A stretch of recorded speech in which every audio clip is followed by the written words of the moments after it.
Hal Russell on tenor saxophone, or saxophones and trumpet, Weasel Walter on drums and clarinet, and Chad Organ on tenor saxophone. This is the first recording of the Flying Luttenbachers. It's called Destructo Noise Explosion. No. That's just a tag like on a comic book. Okay. The album's called Live at WNUR 2692. The spine tells me that. Just wanted to straighten that out with you guys. Yeah. Oh yeah, and what we just heard was Andrew Cyrille and Jimmy Lyons' Burnt Offering. It was recorded in 1982 on May 15th. Well, we heard an excerpt of that. Now we're going to hear Survivor's Suite. Is that written by you, Weasel? Or? No, it was, I think Hal took a liking to this little fragment from a Keith Jarrett composition. Okay. It's not really the whole composition, it's just sort of a riff, but it's sort of how we used to open our sets. We didn't really play any sets. I guess this radio show was the only time this band ever played semi-publicly at all. So at the time I was really young and I didn't understand the concept of getting a gig, so the best we did was play on the radio live. So cool. This is my first professional recording date. Great. Well, let's just listen to it. We'll talk about it more later. Survivor Suite, Flying Luttenbachers, February 6th, 1992. Hal Russell, Weasel Walter, Chad Organ. Thanks.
All right, that was Survivor's Suite from off the album Live at WNUR, February 6, 1992, the first released recording of the Flying Luttenbachers. And we have Weasel Walter in the studio with us right now, and he's going to talk a little bit about the beginnings of the Flying Luttenbachers and how that came about and all that stuff. So yeah, in the mid to late 80s, as a teenager living in Rockford, Illinois, I was really obsessed with 70s punk rock and its sort of more abstract New York counterpoint, the no wave scene from the late 70s. And I was also really into 60s free jazz. And I guess, the evolution of the Luttenbachers really just points back to me trying to put all those streams together and trying to go public with it. I thought when I heard all these free jazz records, that I used to buy in the dollar bin in the 80s, I mean, you couldn't really give that stuff away back in the 80s. But I was really into it. I just thought like the fury and the intensity had a direct analog to the sort of punk type music that I was listening to. And I don't know, they all seem to be on sort of an even keel to me in terms of like what they were trying to present and how they were presenting it. So when I moved to Chicago to go to school in 1991, I immediately started looking for people to play free jazz kind of language music with. And I got an opportunity to work at a venue in the South Loop of Chicago called South End Music Works. It's long defunct, but I was this like skinny 18-year-old kid who just showed up and knew about free jazz, and they thought I was kind of funny, so they let me work there, and I would, run the bar or like do sound or whatever. But that's how I met a lot of people. I could list a list of names, but one of the people I met there was Hal Russell, who was actually teaching at Columbia College, the school that I was going to at the time. And, I had my sights set on playing with him, so I pretty much just like went up, introduced myself. We played at a rehearsal space at the school, and it was really copacetic, and we just decided to make a band. So originally the Luttenbachers was a duo of me and Hal Russell. A friend of mine, Chad Organ, came by, and then it sort of morphed into the Flying Luttenbachers. So, like in the winter of 91, we used to go down to Lyons, Illinois, and rehearse a lot at Hal's house. Play a lot of like Eiler tunes, a lot of little heads he wrote, some little things I wrote, some improvisations. And I didn't really, as a 19-year-old, I really didn't know how to get a gig. So I was really clueless about that. So it turned out that the February 6th, 92 radio show was actually the only, I guess you would call it, public performance of that band, because we just were really clueless about getting a gig otherwise. So I do have a rehearsal from about a month before the radio show, and we have that here, and I guess we're going to play a track from that. Yeah. Maybe you can talk a little bit, before we go into that, you can talk a little bit about maybe some of the more specifically, some of the albums or drummers that you were listening to as you were, sort of defining your early 90s music. When I was a teenager, I was listening to a lot of the 60s impulse, sort of like free impulse records, and I was really into, drummers like Rashid Ali, Beaver Harris, Andrew Cyrille, these kind of like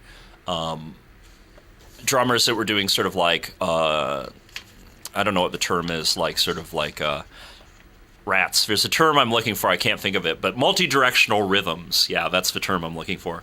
I was really into that. So, those free drummers in particular were a big influence on my free playing. And it was a little harder where I was to find out about European players, but I'd heard, drummers like Han Bennick, Paul Lovins, Tony Oxley, stuff like that. There's some of that in there too. And I have to say, like, one of the more important drummers on my style who don't really fit into either category would be the drummer Charles K. Noyes, who was working on the downtown New York scene in the 70s and 80s. His sort of approach to like randomness is still to this day, like, has pretty strong sway over what I do stylistically. Cool. All right, so we're going to go into Vibrations, which is a tune written by Albert Ayler, performed by the same lineup with Hal Russell on soprano saxophone, Chad Organ on tenor saxophone, and Weasel Walter on drums.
All right.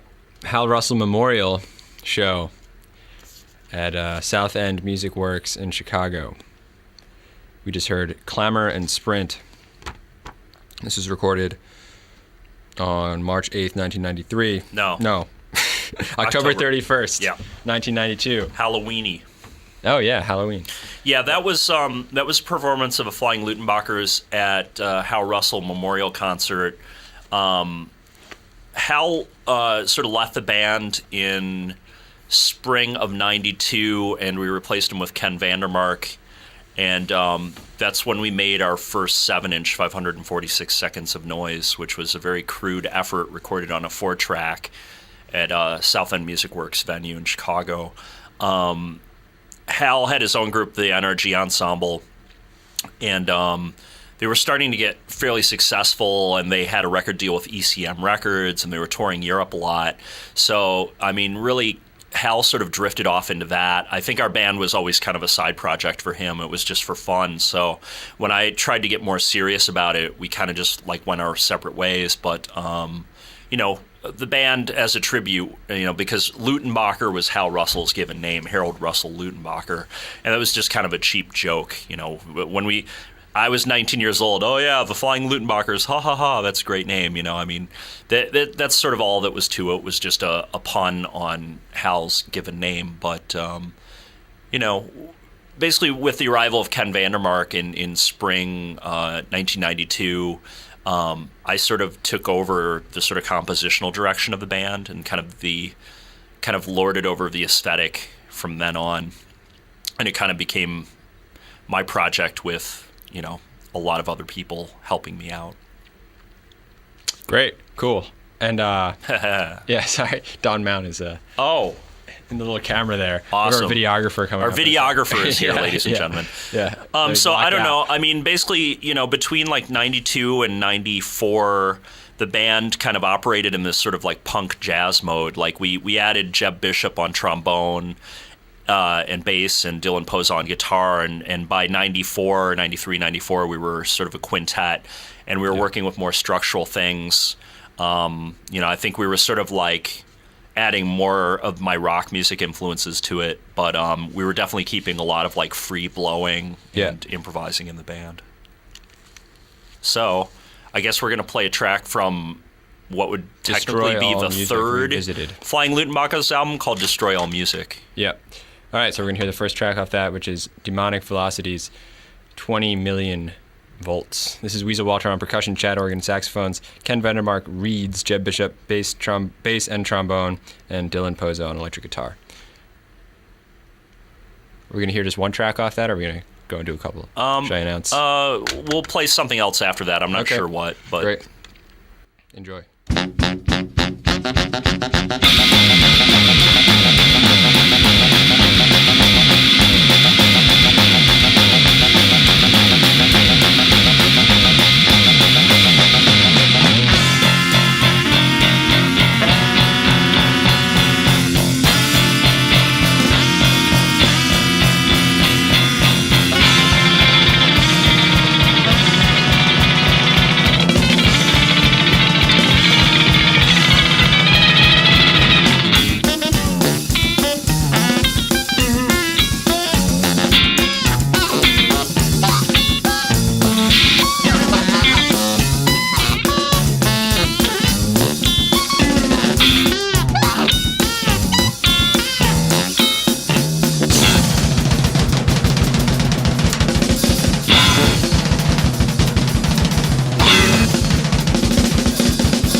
Jazz music. Jazz type music. Jazz music. One of the few examples of the Flying Luttenbachers ever even pretending to do anything remotely jazz.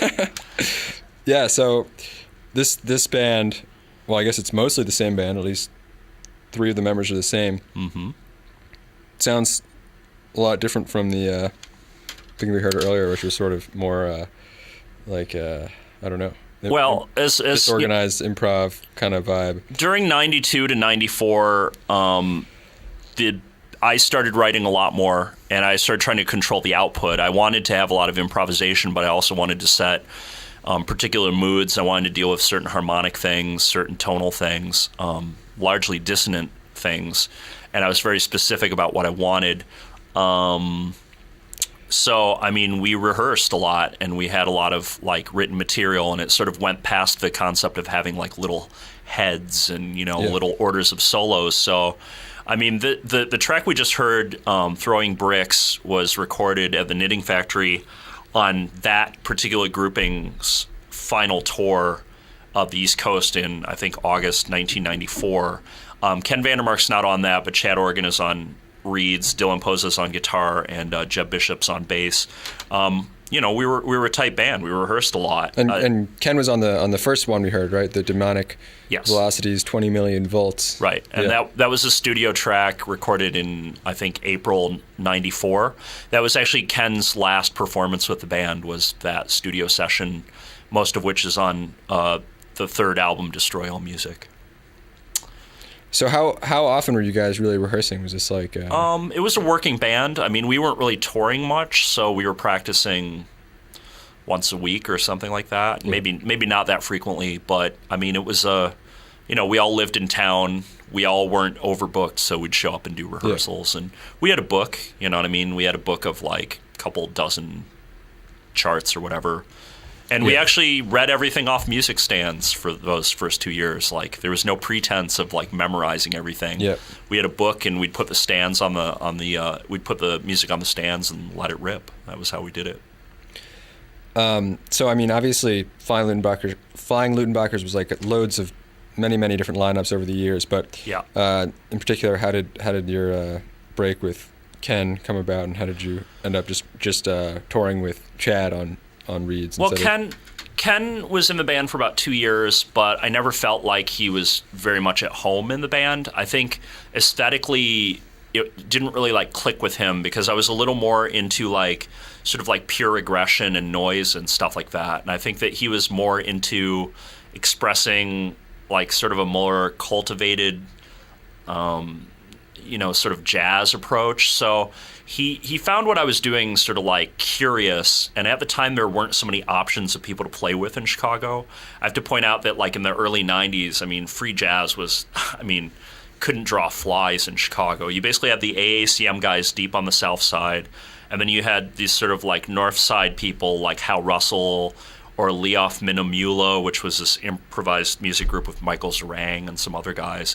But between that, there was literally nothing. So, I mean, the reason why Ken and I were brought together was we were the only kind of youngish people we knew that wanted to play this music. So we stuck it out for a few years, but, at that point, Ken's own career was starting to go, and, he sort of ditched the band because I don't really think he was that interested in it musically, which was fine. We didn't really click that great. I mean, we were friendly and we played together, but when it came time to separate, I definitely knew what I wanted to do, and what I wanted to do wasn't really what he wanted to do. So he graciously did one final recording session with us, and then he went on to greener pastures. So. And then the Flying Luttenbachers continued to just wage war on eardrums for many, many more years after that. Yeah. So, we did one final tour in fall 94 without Ken. And at that point... And that was with roughly the same book of tunes. Roughly the same lineup minus Ken. And at that point... And the same tunes, too? The same pieces? Same everything, yeah. But at that point, I was really into satanic death metal, and I really wanted to start doing something that was sort of less jazz fusiony and a lot more just all-out war kind of noise. So The next Flying Luttenbachers lineup that I devised in 1995 with the guitar player Chuck Falzone and the bass player William Pizzeri was a totally different stripe. When this band came out, the people who liked the old band, their jaws were on the ground. They didn't even know what to think of it. And we're going to play the first track off of the first album by that lineup, which is called Revenge of the Flying Luttenbachers. There's an expletive in this song name, so I don't know how we're going to handle that, but it's Storm of Excrement. But, you know, the useful word that your papa used when you were in deep SHT. I don't know. I don't know what the FCC is probably listening right now. So it's track is heard that Weasel's on, and they're like Storm of Something from the album Revenge of the Flying Luttenbachers from 1996. All right.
Yeah.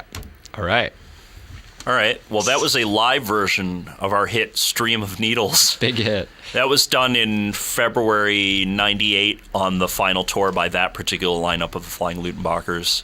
And before that, we listened to a song that I can't say the name on the air from an album called Revenge that we made in 1996. The band during 95, 96, 97 was kind of a more raw, kind of maybe no wave influenced, noise rock influenced band. We had a lot of improvisation, but The players were very raw. The guitar player, Chuck Valzone, was a childhood friend of mine, and I was just like, hey, you want to be in the band? He said, sure. The other guy, William Pizzeri, who died about 6 or 7 years ago, he was just a friend of mine, and I said, hey, man, you want to be in this band? He's like, sure. Doing what? I was like, do you have a bass? He's like, yeah, I can get a bass. And I was like, all right, just bring it. I'll tell you what to do. So he almost sort of developed this playing style, this sort of like the Arto Lindsay of bass, sort of like no notes allowed, just like skronk bass playing. So somehow sounds pretty tight, though. Well, I mean, once again, it was a band that practiced a lot. We had songs. I mean, we really tried to refine what we were doing because we wanted to be very well rehearsed, very aggressive, and we wanted to be a good band. We wanted to come on stage and blow people away. And how often were you guys touring? This band that was on the album Revenge and Gods of Chaos, which was the second album by this particular group, we were touring. We were signed to a label called Skin Graft in Chicago, and we thought we were going to try to be like a rock band and do this sort of touring routine and get more popular. As far as touring went, we did a good amount of shows. I mean, I don't have those stats on me, but we were touring fairly regularly. We wound up doing sort of a month-long tour of Europe, and we did a lot of jaunts in the U.S. And I don't know. I mean, it really did help our profile. I don't know what to say. I mean, it was a long time ago. We were talking 1996, 97. So, I mean, we rehearsed very regularly. We had a lot of concepts. I would say that on those two albums, Revenge and Gods of Chaos, most of the material on those two albums were devised in the first 6 months of the band.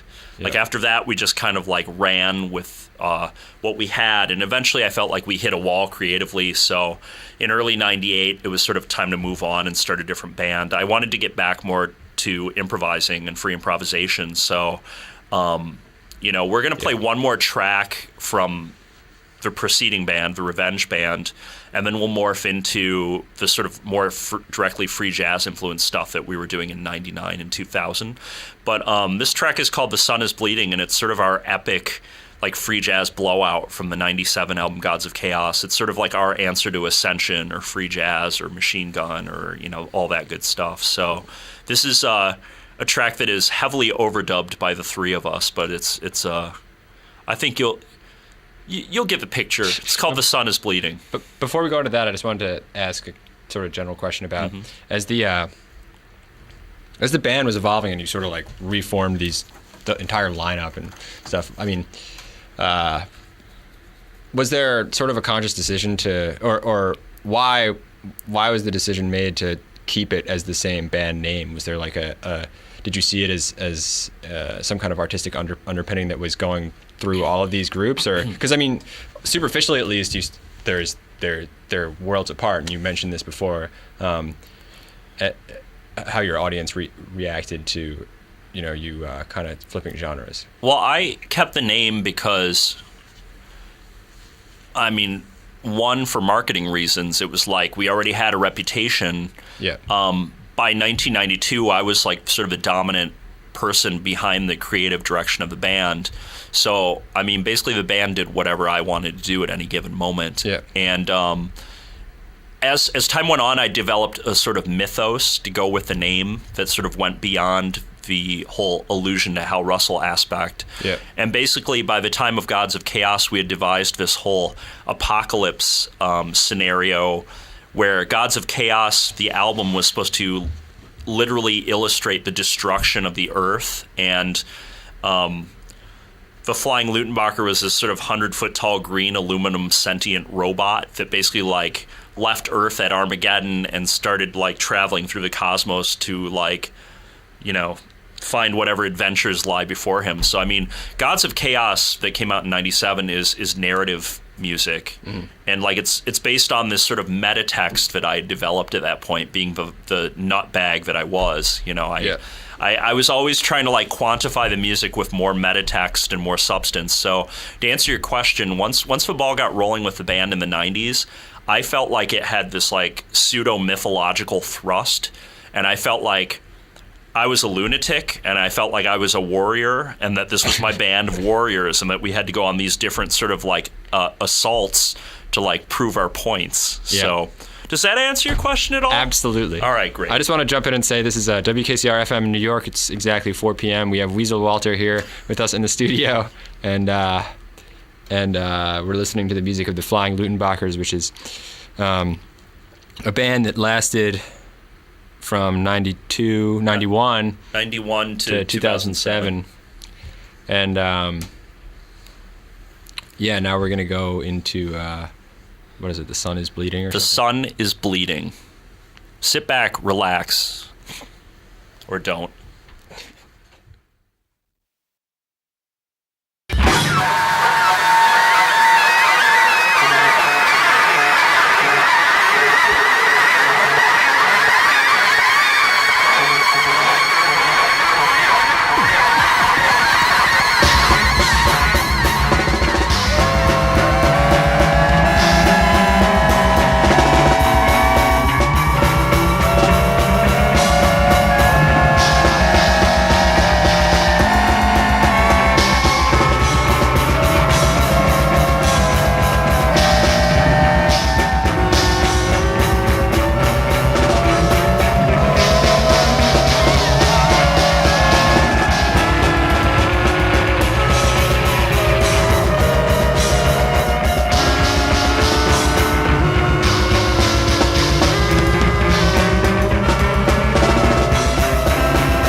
You're tuned to WKCR FM in New York. That was The Sun is Bleeding by the Flying Luttenbachers, composed by Weasel Walter, who is in the studio with us today here on Afternoon New Music.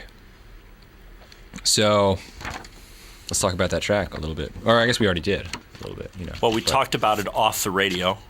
Oh, yeah. Okay. that track was from a 1997 Flying Luttenbachers album called Gods of Chaos. And at that point, we were working in an analog tape studio, and we were sort of given a little bit of a budget, so we went nuts and basically just decided to make whatever music we wanted to make, besides the fact that a lot of it could not be played live. For example, on that track, there's only 3 musicians. There's myself, the guitar player Chuck Valzone, and the bass player William Pizzeri, and between us we're playing 15 instruments on that thing. I did, the bass clarinet and C melody sax solos. I think I play some bass on it. I mean, there's a bunch of stuff on it, but I mean, we just we have this whole concept about the band being these interstellar demons, and we were trying to express the end of the world. So that piece, "The Sun is Bleeding," is sort of like a sort of narrative music exposition of the destruction of the earth. All right. And this runs through the albums that come after too, right? You have like different stories, meta texts that go along with the albums afterwards. Right to the end. And that ended with the Flying Luttenbachers. That meta text that doesn't run through your current music, or no. No, okay. No, because when I was in the Flying Luttenbachers, I was sort of on a mission. I felt really possessed. Like there was something really specific that I was trying to say with the band, and it had a lot of urgency, that sort of young man, earnest urgency, like I really believed in what I was doing, and I was like, music should be as intense as possible and like punch you in the face. And then also at the same time, I was like, why don't people like this? Because it's totally insane and unlistenable. But I mean, obviously I don't think it's unlistenable or I wouldn't have made it. But apparently, I'm sure to the average music goer, this is probably hard fare. But I was just trying to expand on my influences. I was trying to expand on free jazz and no wave and punk rock and death metal and modern classical and Balinese gamelan music and all this stuff that I thought was really cool and extreme. I was trying to take all these threads and just push it over the cliff into the ocean. So it's overkill. A lot of Flying Luttenbachers music is about severe overkill. And I guess there's a certain kind of person that's into that. And if you are, well, you're probably a friend of mine or you're a Flying Luttenbachers fan. Yeah. So I guess if we're going to play some more music, the band sort of faded into a more sort of traditional free jazz unit with myself What do you mean by faded? Well, there was a point where the old band kind of just hit a wall and it didn't seem like it could go any further. Yeah. And I sort of wanted to reincorporate more of like the free improvisational approach into the group. So it kind of morphed from the band on Revenge and Gods of Chaos into this new band sort of by a matter of reduction. Like people were kind of in and out, and it was kind of unclear if it was the Flying Luttenbachers or the Weasel Walter band or blah, blah, blah. But finally around 1999, we sort of settled on an acoustic trio with the bass player Kurt Johnson and the reed player Michael Culligan and myself on drums. And basically we were a working improvising group, which meant, we rehearsed, but we also incorporated a lot of cues and stuff, and later on some very light structures. But basically what we wanted to do was get back to really hardcore improvising. So the band on this next release, Albtraum, which is a live album recorded in '99, basically documents this sort of return to almost like a classic free jazz formula. But I think what we were doing had its own patina. I mean, we were really trying to be harsh and abstract. So, yep. All right. So, this also features Fred Lundberg-Holm on some of the tracks, but the track that we're going to hear just features the core trio: Weasel Walter on drums, Kurt Johnson on contrabass, Michael Colligan on reeds. We're going to hear "I Stood Up and Screamed," This is off Alpatrom. And it was recorded in... January 99? Is that right? January 2000. Oh, January 2000. Gosh. Okay. Wait. Yeah, well, track 3 was recorded May 17th, 99. Well, we don't care about that. Okay, Yeah. This was recorded... January 7th, 2000. In early 2000, this was one of the last shows done at the legendary Chicago venue Lounge Axe, actually. For anyone who cares. What happened to that venue? Got shut down. Neighbors didn't like noise complaints, so it was the best club in Chicago, and got shut down because the yuppie neighbor didn't want to hear the throbbing low end at 11 p.m. at night. So it just takes one jerk to shut a music venue down. Yay us! All right, here we go.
So that was off of Trauma.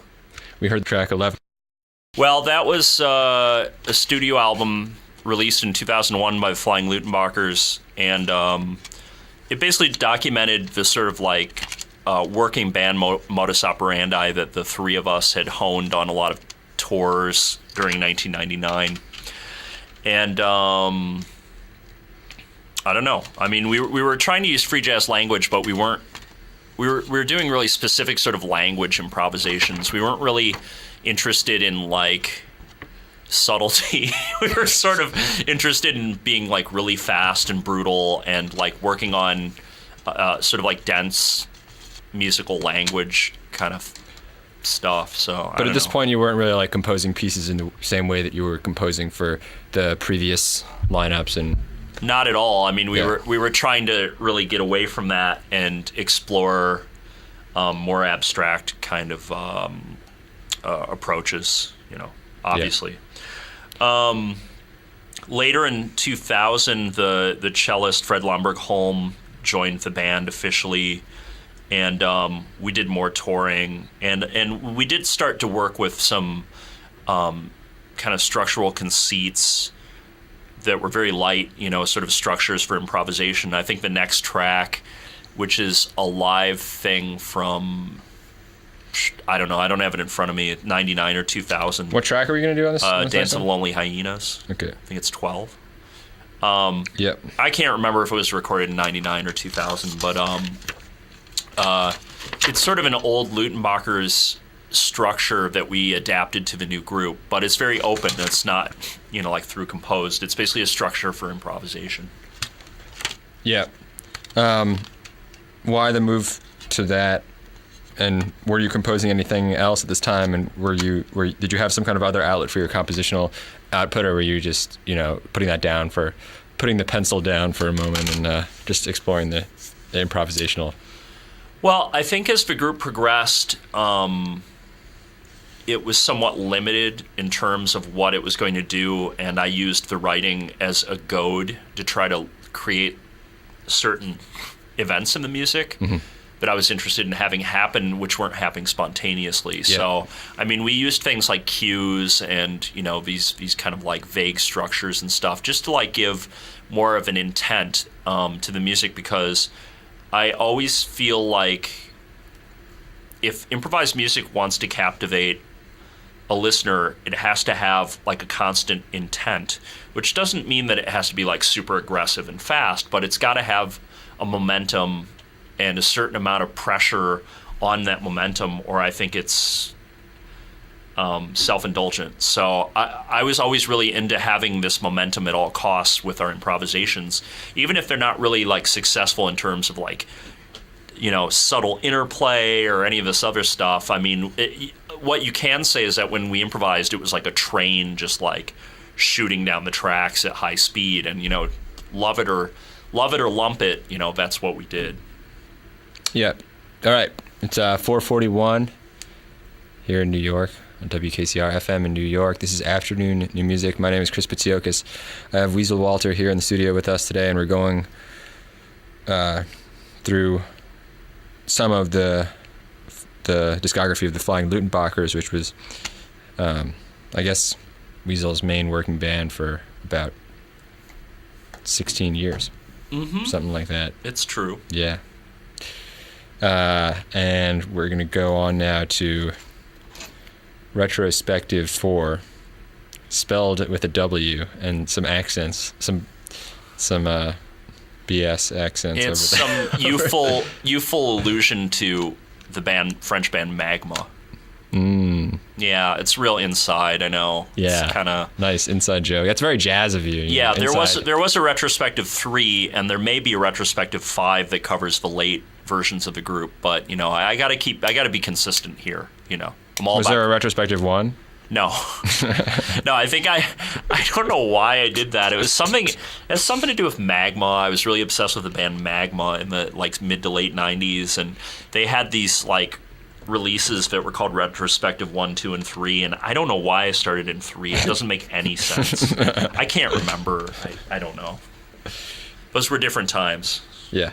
All right, so we're going to listen to Dance of the Lonely Hyenas, Flying Luttenbachers. This particular track, I don't know what is this, who does this feature? Michael Culligan on reeds, Kurt Johnson on bass, Fred Lomberg-Holm on cello, and myself on drums. No Chuck Falzone? No. Okay. All right. No. Dance of the Lonely Hyenas. And you said that you don't know when this is recorded. Okay, let's just play it. 99 or whatever. Who cares?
crowd goes wild. Yeah, the audience loved that one.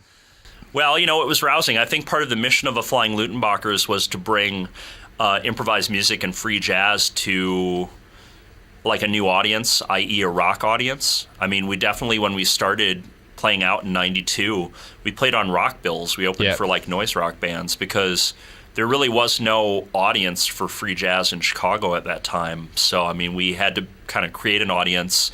And in a way, I think some of the early music sounds quaint in 2014 ears, post Spotify, post blog, post everybody knows everything. But when we were doing this stuff in the 90s, it wasn't really that common. And I think that was part of the charm and the appeal at the time.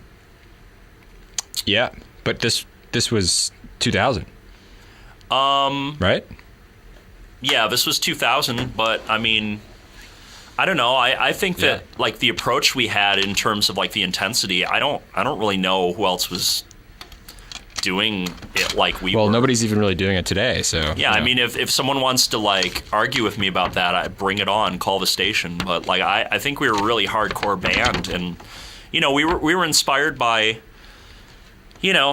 early Milford Graves, Albert Eiler, Cecil Taylor, Peter Brotzmann, Masayuki Takiyanagi. We were like into the most brutal, like fast-paced, free music, and we were just trying to distill it and just take it a step further and really leave out any of the sentimentality and just be a steamroller brutality. I mean, that's what we were doing. What do you mean by sentimentality? Like sentimentality of looking back at the No, musical sentimentality. Yeah. I think that in improvisation, sometimes people get a little too carried away with like displays of sensitivity. Like, I'm letting this note just sort of die, and everyone's sort of like waiting patiently to make their next statement. Screw that. We were like trying to step all over each other as hard as we could the whole time. Yeah. You know what I mean? We were like, our butts were on fire, and I mean, that's the way we played. We weren't trying to play free jazz to be seen as like sensitive guys. Yeah. Well, I think it's like kind of an interesting thing about new music in general, and I meet a lot of people who sort of come to it end up in the same place of liking, abstract, or not even abstract, but just, weird music or new music. And the reasons for getting there or why you end up liking this kind of music are totally varied. And it's kind of interesting that you have this collective of people who are making something that kind of superficially sounds somewhat similar, yet, some of them were just sort of like deadheads who like, kind of like ended up liking stuff that's like more and more spacey or spaced out or something like that. Then you have other people who are like more into the abstract. I mean, not that all deadheads aren't abstract, but well, I mean, creating an archetype here. But then there are people who are like who like new music because it's sort of like brutal and abstract and like harsh, and there are certain people who like new music because it's like this like romantic idea of like expressing your well, you have to remember, I was a punk in the 80s, and I was really into épater les bourgeois. I wanted to like put the bourgeois' head on pikes and run around, being blasphemous. I mean, I had a real chip on my shoulder, and I wanted to like, I wanted to storm the gates, So that's what the music did. Yeah, but the other aspect of this that I wanted to bring up was, although you guys are, you make it sound like you guys are just going for all-out brutality and even stepping on each other's toes, stuff like that. But at the same time, and I mean, as someone who's played with you on numerous occasions, I know that there is extremely careful listening going on too, and there have been several people who I know who have played with you who have described you as extremely receptive to what's going on around you. So there's kind of like two things. There are two things going on that kind of initially might seem at odds with one another, but in fact they're not mutually exclusive. They totally can coexist. And I think that's sort of what's interesting about this music actually is it's not just like idiots getting up on stage and just like playing as loud as long as possible, although that there's that aspect to it. It's people who are actually interacting on like an extremely fast and high level. And this, sorry. But to counter, Chris, which I said earlier was this particular improvised music that we were playing during 99 and 2000 was a set piece. It was a bit dogmatic, actually. And it was sort of governed by hard and fast rules of like, there will be nothing nice about it. It will never be boring or pensive or winsome.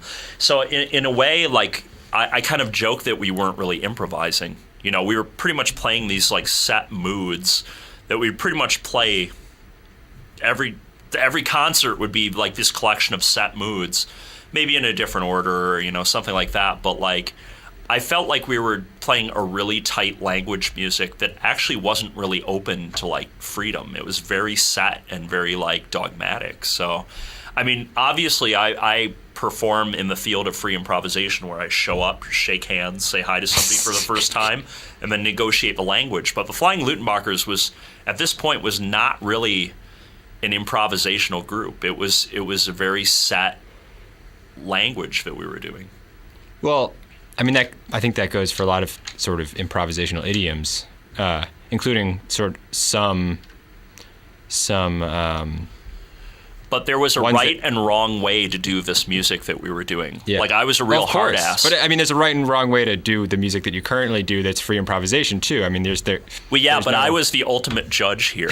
Like, I was the guy who busted people's balls. Well, come on, that's how you approach now too, you know. Well, yeah, but I do it like I make it seem like it's democratic, you know. But like at this point, there was no democracy whatsoever. I mean, I'm being hyperbolist, you know. There's some hyperbole here, but I really lorded over this stuff with an iron fist. I mean, I knew exactly how I wanted it to be, and it got ugly sometimes. I mean, there's points where the other members of the band were not like very crazy about me.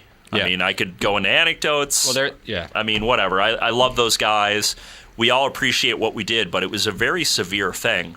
I do want to stress that in most of the Flying Luttenbachers lineups, there was a lot of tension and a lot of severity, and that was really part of the music and the way the music sounded. I mean, for lack of a better term, I was kind of a dick. You know what I mean? Like, I really wanted to do something, and I wasn't going to let anyone stop me. Everyone was expendable. I knew exactly how it was going to be, and if it wasn't done my way, it like didn't cut it. I mean, I was really severe. Yeah, there are some stories that I've read up on. I haven't heard from you, but you know. Yeah. Where in the middle of the set you're like getting up and like getting in the faces of the members and stuff like that. A lot of stuff's happened. Yeah. I wouldn't say I'm proud of it. It's just how the thing went down. Yeah. I mean, I was really possessed. I was trying to do something. I guess it's part of being uncompromising as a musician. Yeah. You know, that's sort of that's sort of what happens, and also not being afraid to do something even though you know that it might not be exactly what you want. And still putting it out there. I mean... Well, you know, a lot of the Flying Luttenbachers music, some of it I think is not successful. I think that there was a lot of attempting to do a certain thing, and sometimes it didn't reach... you know, we tried really hard, but sometimes it just didn't reach what it was shooting for. And to me, that was part of the process of the Luttenbachers, was to take those kind of severe risks to completely, from one year to the next, play the total opposite music and somehow be the same band. I mean, like you pointed out earlier, to me, that conundrum was like part of what maybe makes the band interesting. Maybe makes it interesting and also makes it unpalatable to a lot of audiences. Absolutely. Oftentimes, I guess... Yeah, because I mean, you might build a fan base around. You might build a fan base of people who are really into sort of the brutal free jazz, and then all of a sudden you're playing some kind of like metal influence thing, and they're like, what just happened? The joke about the band was, by the time the album came out, the band had been fired or quit.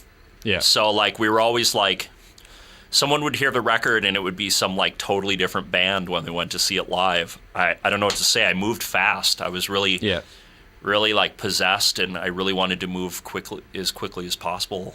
And I went through a lot of members. I think there were maybe 20 members in the entire period of, you know, the whole range of the band. 2 of the albums were done completely solo because I just like, my ass was on fire, and that was the way I made those albums. Yeah. I fired the band and I said, screw you, I'm going to make the album myself. We'll get to that stuff pretty soon. Cool. But right now, I think we're going to move ahead to 2001. Yeah. When I decided that I didn't want to play the free jazz anymore, and I was really into the band Magma, and I was really into complex progressive rock, but I wanted to do progressive rock in the most brutal way possible. I wanted it to be ugly, so I called it brutal prog, because I sort of took the ugliest parts of, like 70s prog and just kept those. Like, no flutes, no fairies, no unicorns, just harsh dissonance and speed and technicality. So the album we put out in 2002 is called Infection and Decline. The players on it are Jonathan Hischke on high-pitched bass. What does that mean? Well, it was like this four-string bass that he had basically guitar strings on. And then Alex Perkala played fretless bass in the normal tuning, and I played drums. And I was wondering about why that was so high-pitched. They're listed on online and stuff. It's listed as like bass on both of them. In some places, at least. But Jonathan's playing the high-pitched sort of guitaristic stuff, and Alex is playing the bass. Oh, it's listed as earth bass and air bass, which is another Magma reference. Yes, yeah, okay, of course. Yeah, we actually do a 18-minute cover of Magma's De Futura on this release. We're not going to listen to it, but here's sort of a shorter example of this modus operandi. It's a tune by Alex Perkala called Elf Meros.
We do deal in pain here at Flying Luttenbachers University.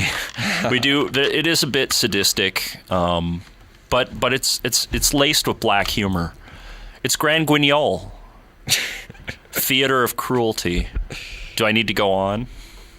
Hi, it's Weasel Walter. That was Flying Luttenbachers. Infection and Decline. With a live version of Destruction Ritual from a show probably in 2002 someplace. I don't have the notes here, but it's all relative. July 16th. 2002. That was Alex Perkolup on low bass, Jonathan Hischke on high bass, and myself on drums. Also known as Earth Bass and Air Bass. Yes, I composed that little catchy number. All right, it's 5:11 p.m. This is WKCR FM in New York. The show is Afternoon New Music. My name is Chris Pitsiokos. We have Weasel Walter here in the studio with us today, talking about the Flying Luttenbachers and sharing with us some of this music. Yeah. I was gonna use some kind of adjective, and then I figured I'd fail at describing it. That's okay. So, that's okay. So where the band was at in 2001, 2002, we had this three-piece band. We did a lot of touring. I think we did 130 shows in America. And once again, I felt like it kind of hit a wall. And we were pushing it really hard. One of the bass players kind of had a nervous breakdown and had to like quit the band. And the other bass player, we were getting ready to go on tour as a two-piece with backing tracks. And I wasn't really happy with the other bass player, so I fired him. And basically I went on tour by myself, playing bass and saxophone and guitar over a bunch of backing tracks with like Smoke Machine and strobe lights.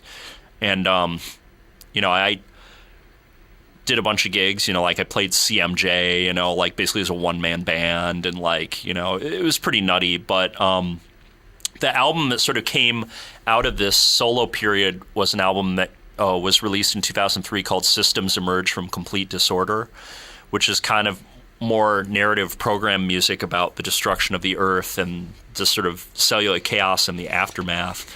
We're going to play part of a 20-minute long composed piece called Rise of the Iridescent Behemoth.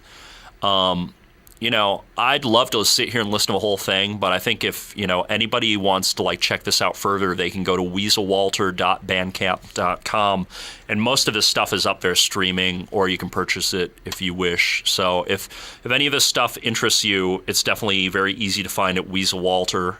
That's one word, .bandcamp.com. I'm trying to keep the documentation kind of like fastidious, so if people are interested, they can always check out the whole pile in one fell swoop. Yeah. You can probably also find physical copies of some of this stuff in some places, like Downtown Music Gallery. Yep. Most of Luttenbachers stuff is out of print. I don't really run the label anymore, but it's definitely out there. So. Yep. So, the album Systems Emerge from Complete Disorder. Yeah. This is a solo album. The 12th Flying Luttenbachers album. The 12th, yeah. I spelled it wrong, but that's okay. 12th. Whatever. I did the best I can. This was really an isolated... I was pretty isolated when I did this album. It was really just holed up in my room. I'm really proud of this track. I just wanted to push the music as far as it could go, and I didn't let... There were no limitations. It was just me in my room, recording and going nuts. So I don't know if there's much more to say. I was really intense, and that's what I was doing. So what are the instruments featured on this? Well, on this track, it's MIDI drums, MIDI keyboards, 12-string guitar, fretless bass. I think there's some clarinet on it. A lot of it was painstakingly MIDI programmed and then processed. I don't know. It sounds like a band playing, but it also has a mechanical, sort of an alien mechanical vibe that I think is kind of nice and unique to it. So, okay, here it is. Here it is.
was a great fade out.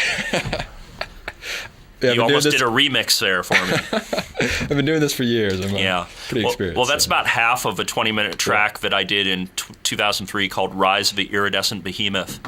There's a lot of MIDI programming there, and then I played a lot of junk on top of it. But yeah, I was pretty dense. Yeah, I was trying to write a really epic, long piece of music, and I succeeded at it. You heard about half of it. It only gets worse. Yeah. So, then I moved to Oakland, California from Chicago because I hated Chicago. And I was probably there about 5 years longer than I should have been. Yeah. I had a real bad attitude towards the end. Like when I walked into the party, everyone got sad. Like a lot of frowns came on their faces because they knew there was just gonna be trouble. But I found a scene of bands that I really liked in Oakland, California, and with their blessings and help, I moved out there in 2003. And finished the solo album Systems Emerge from Complete Disorder, of which we just heard a half a track from. And then I set about trying to put together a new lineup of the Flying Luttenbachers. And by 2004, I had a new trio with the guitar player Ed Rodriguez, who now plays in the band Deerhoof, and the bass player Mike Green, who at the time was in a band called Burmese that I was a big fan of. And our starting point was kind of similar to what we were doing back in 96 with the album Revenge. We were playing these kind of like really minimal, kind of no wave-ish sounding, kind of like prog-ish rock songs that were really dissonant. And our first album that band put out called The Void, I think that came out in 2004, is a suite where some people had complained about Systems Emerge, saying it was too complicated and there was too much going on. I was like, oh yeah, well I'm going to write the dumbest album I possibly can, and you're not even going to notice. Basically, the whole album is made of like 5 motifs that I keep regenerating. And as far as I can tell, most people haven't noticed that it's basically 5 riffs on the entire album. So basically, I just wrote a suite of songs from like a very tiny amount of motivic material and tried to make as many variations with those motifs as I could. That seems like the opposite of what you normally do. Normally, when somebody tells you that something's too complicated, I feel like it'd be typical Weasel Walter attitude to just make something even more complicated. What's with that? I don't know, man. I'm predictably unpredictable. I don't know what to tell you. I like to do what I want to do. That's how I'm governed. I mostly like to do things that I like to do for whatever reasons I think is a good idea. Yeah. So, I don't know, let's play a song off The Void. I think it's pretty good. Track 2. This is the opening, part 1 of The Void. But it's track 2. Well, there's an introduction, but we're not going to listen to that. It's boring.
I sort of forgot to hit the last note on that track. It's too bad. It should have had a psh at the end.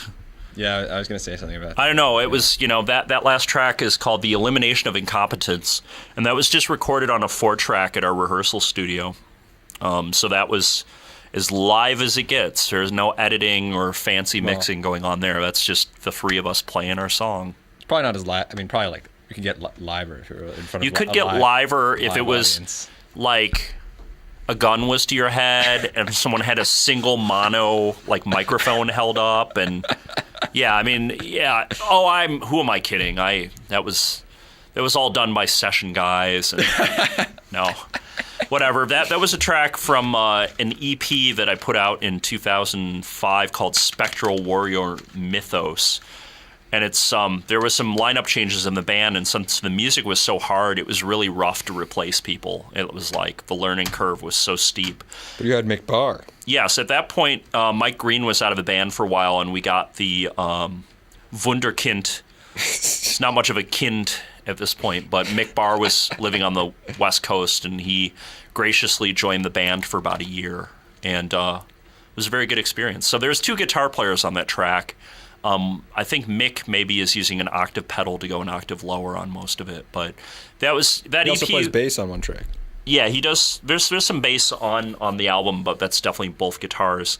Basically, we were trying to take a 4-piece arrangement and play it as 3 pieces with that many notes. I mean, it was just lunacy, but it's a testament to how good those guys were that they were able to condense that incredibly dense arrangement to like a 3-piece, where it was fully scored for like 4 pieces, all playing like totally different notes. So, I mean, those guys, that was a great band.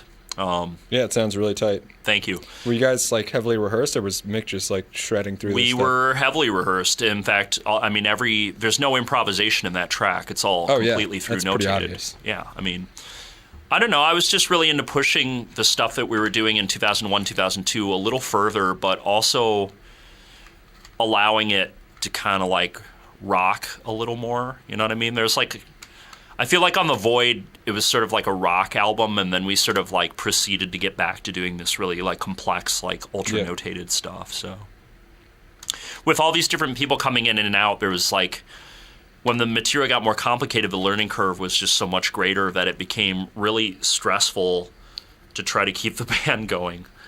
Because there was like a lot at stake creatively, even though we weren't necessarily like that popular of a band, and it wasn't like people were like sitting on the edge of their seat wondering what we were doing next. We had a personal agenda in far as, we really wanted to push the music as far as we could technically, creatively, aesthetically, and sometimes it was pretty painful, but, whatever. We did it. Yeah. And that track sounds really good. Thank you. Yeah. So I see that Cataclysm, which I guess we're going to go into next, is also at the end of this album. Is that like an earlier version, or is it the same piece, different? Well, what's the date on Spectral Warrior? You're holding it right there. Yeah, I know. What date 2005, November 30.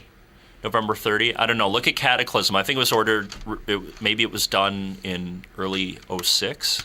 Yeah, it was 2006, yeah. Okay, so basically Mike Green was out of the band for a little while just due to personal reasons, and then when he came back, we did the whole 4-piece lineup with Mick Barr, Mike, and Ed Rodriguez, and we did the album Cataclysm, which was basically tracked one day in his studio live.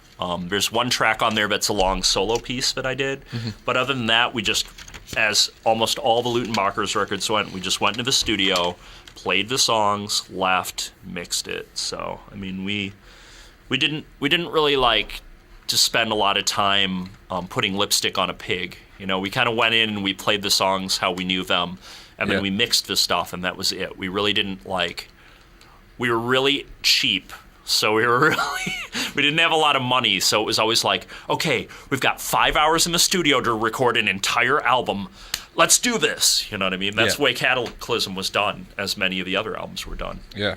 Well, that's the reality of music. Yeah, well, we believed music. We believed that when we went into the studio, we were ready to play, and we knew those songs like the back of our hands. Yeah. So we would go in and nail these things in 1 or 2 takes, and I mean, that's the way, in my eyes, that's the way a really good band should be. You should know how to play your music. Yeah, before you get in the studio, yeah. Yeah. So whatever. I don't want to seem like an old crank here. That's how you do a band. But, like, for what we were trying to accomplish, I mean, that was the vibe. We wanted to be a really good band. We wanted to be tight, and we wanted to all be on the same page. So our records reflect us going into the studio on one day and just knocking it out. Yeah. All right, so. Well, I wanted to talk about some other stuff, too. Yeah. Yeah. So, I mean, you talked a little bit about, like, free jazz's influences on you and and sort of, like, these more free jazz-oriented periods of the band, and also, like, more rock-oriented and sort of more metal-oriented periods of the band. And prog. What about like contemporary classical and sort of like mid-century composers and stuff like that? I know you've quoted those as being like Xenakis and Messiaen, and how do those fit into this picture in terms of the composition? I noticed that on Cataclysm. Is it a Cataclysm? Yeah, no. There's a Messiaen cover. Yeah. Yeah, we did a Messiaen cover too. We did the fourth movement of the Ascension, which is sort of I think that the tempo marking is like 40 BPM or 30 BPM. It's like it's one of God's doom metal songs. I'm not a big fan of Christianity, but we gave it a break because I thought Messiaen's version of Christianity was so macabre and morbid that we would give it a pass. So yeah. Well, maybe around 2004 when I was on the West Coast and I was putting the new Luttenbachers together, I spent a lot of time buying 20th century classical records out of the used bins at the record stores on the West Coast for $1 because it seemed that the old hippies who had bought this stuff in the first place dumped it all off so they could rebuy the stuff on CD. So, I mean, you could go in and buy, Bartok, Stravinsky, Messiaen, Penderecki, like whatever. All that sort of 20th century stuff was $1 a pop. So every week I'd go with $10 and I'd come home with 10 modern classical records. Yeah. And it got to the point where I was using the libraries and I was, all that stuff was easily available in California as scores. So I would like study the scores, listen to the music. And I think that stuff had an impact on my own personal compositional structuralism. The Void, in some ways, was really inspired by like Bartok, Stravinsky, Messiaen. It was like the idea of using a limited amount of material to get the maximum results. And because you have a finite amount of material, there's a certain cohesiveness there that you wouldn't get from just piling riff after riff after riff unrelated. So, I mean, by the 2000s, I'm very much into trying to create cohesive compositions that really have a lot to do with themselves, and are really focused in terms of language. Yeah. How this applies to the next track we're going to play, the track Cataclysm was based on a small set of musical material that the guitar player Ed Rodriguez gave me to work with as raw material. He is a very singular guitar player, and technically what he could come up with was just in a different universe from what I would come up with on guitar. So I really wanted to use some of his personal language. So essentially he gave me a few riffs, and I expanded those riffs and took, that as the raw material to write, like a 6-7 minute long piece, and this is what I came up with. All right. So this was a way of me trying to incorporate his personal voice into my somewhat rigid and extreme like compositional aesthetic. Yep. Time is 5:48 p.m. You're tuned to WKCR, WKCR FM in New York. It's afternoon new music. Weasel Walters in the studio, and we're listening to the Flying Luttenbachers. Here is Cataclysm, the title track, which is also the first track in the album.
Cataclysm. That was the title track from Cataclysm. I guess it came out in 2006. You guessed right. Oh man, I'm really up on my own stuff. That's great.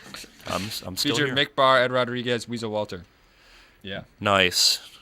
Walter, Well, based on material by Rodriguez. Cataclysm. that band fell apart because I was so stressed out about it. I was becoming a miserable What were you- SOB and what? Oh, you mean Luttenbachers? Yeah.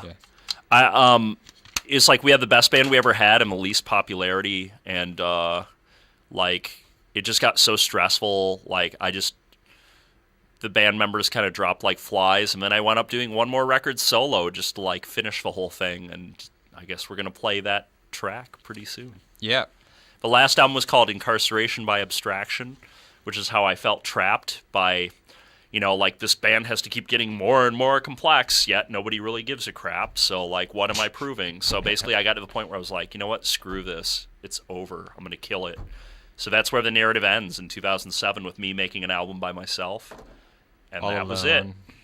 That was it. Bye. All done. Okay. Well, here's Happy ending. we're gonna Suicide. we're gonna listen to Crypt Emission. This is off of the Flying Luttenbachers album Incarceration by Abstraction. It came out in 2007 on ugEXPLODE Records. And this has been WKCR FM in New York. We have had Weasel Walter in the studio with us here today. It's been a pleasure. Some would call it a pleasure. I would call it that. Well, So, you're sick. Yeah. Yeah. That's why we hang out. All right. Crypt Emission, 2007. This is it. Bye.